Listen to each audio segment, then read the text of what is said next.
Hello, this is Comic Connections Week in Review Week 6, where we take a look at 5 of my top picks for the week beginning 20th of December 2017.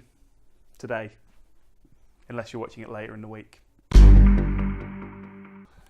My top pick this week is Marvel 2-in-1, Human Torch and The Thing. So the big comic news last week, as I'm sure many of you heard, was that Fox are being bought by Marvel's parent company, Disney, for $54 billion, which is just a ridiculous sum of money. Obviously, many people think they're doing it because they want to be able to put the 20th Century Fox logo at the beginning of Star Wars, or they're doing it to get back the X-Men and Fantastic Four movie rights. Obviously, if you're spending $54 billion, you're buying it because you think you can make a profit. I don't think they're doing it just to be able to give me a Fantastic Four comic. However, it does mean that there's probably going to be a Fantastic Four comic coming as well. That's a great benefit. I'll take it. Fantastic Four is my all-time second favourite run.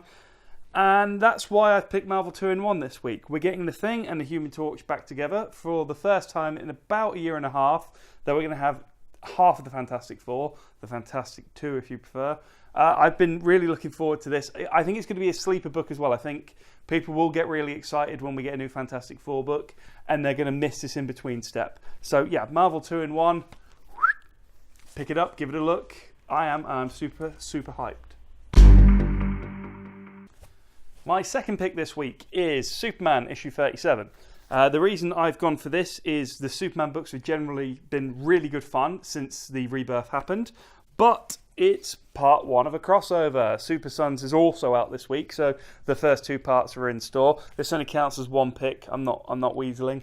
I love Super Sons. I love Superman. I'm a big fan of Jonathan Kent as a character. I'm happy to have him running around pretty much anywhere, as I'm sure you've heard me mention before.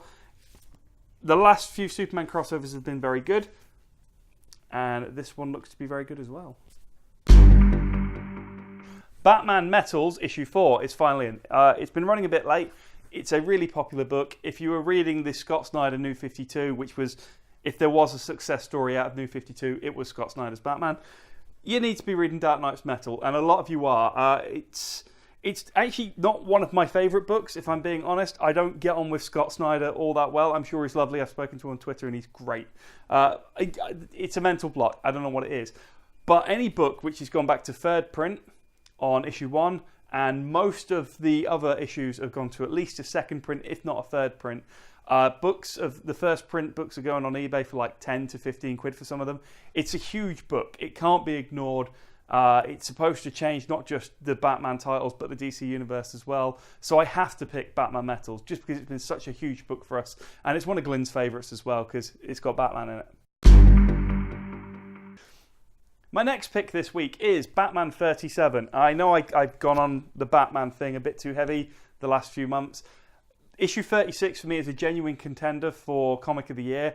The relationship between Batman and Superman in that issue, and indeed Lois and Catwoman, spoilers, is one of the best realised relationships in comics I've seen for a while. It understands the characters. It shows more humanity than the entire 2-hour Justice League movie. It's fantastic. If you've not picked it up, I think you should. I'm pretty sure they're going to do it in trade as some kind of special event because it's been really well received online. This is the second part of that. It's a 2-part story. We still have 36 in stock because we're good like that. Pop in, pick them both up, give them a read, tell me I'm right, tell me I'm wrong. As long as you've read it, I don't mind. My final pick this week is Transformers Till All Are One. It's published by IDW. They've been doing Transformers for like 15 years or something stupid like that. I can't even count anymore. It's just too long. This is their annual for the year. So it kind of, while it is the Till All Are One branding, it kind of incorporates all the Transformers in it. They've been doing great stuff for the brand. It's all been very positive. This book is like pretty much written, drawn, coloured, released by women, which is great to see in the comic industry, which has predominantly just been so white and male, it's obscene.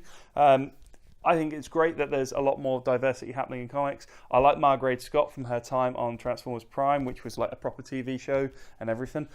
Great stuff. It's $8, which is a lot. It's a high price point book, but a lot of the comics are these days. So if you're not put off by that price point and you like Transformers, yeah, give it a look. It's got some great character moments in it. It's going to make you smile. If you've been on board for Till All Are One or Lost Light, you know the kind of thing I'm talking about. You know what to expect of Transformers, and that's why it's made my top pick. I've loved what IDW have been doing with the comics. I want them to continue doing it for many, many years.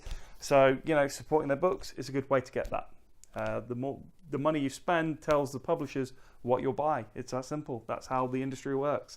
So buy the things you like. Don't buy the other things. You get it.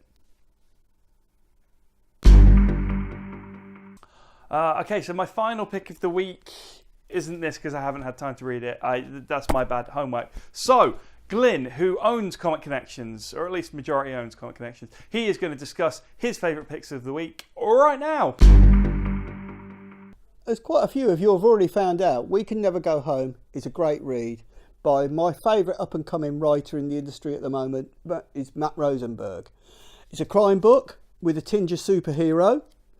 Lovely art as well. Also, Matt has got a new book out. This one. It's been out about a month. 4 kids walk into a bank. The hint is there. It's a bank. It's a robbery. So another crime book by Matt with fantastic art by Tyler as well. So come in and check this out. This has already been selling quite well in the shop and it's only been out about a month.